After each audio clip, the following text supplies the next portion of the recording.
大家好，早餐不要总是吃包子和油条了。今天给大家分享2种懒人早餐的做法，比包子简单，比油条有营养。早上起来3分钟就可以出锅。下面一起看看是怎么做的吧。先准备1把韭菜，清洗干净，控干水分，切碎，尽量的切细一点，这样操作起来更方便。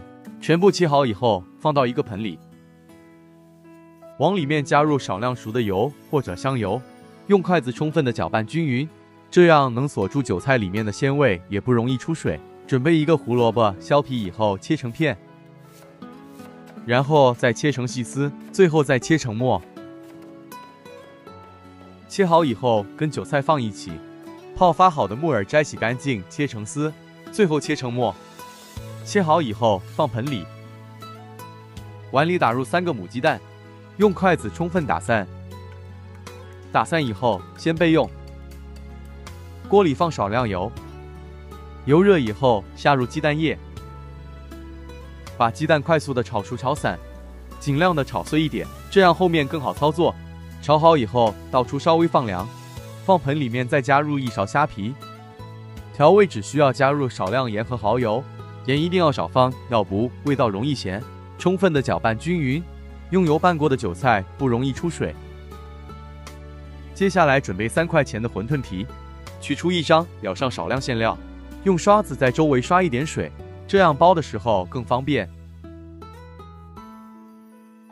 把馅料卷紧一点，再把2边按压收口，防止馅料掉出。像这样一个生胚就做好了，可以提前多做一点，放到冰箱冷冻保存。锅里烧油，用筷子试一下油温，4成热，把生胚下锅，尽量的慢一点，防止溅油。一次性不要下太多，分开来炸。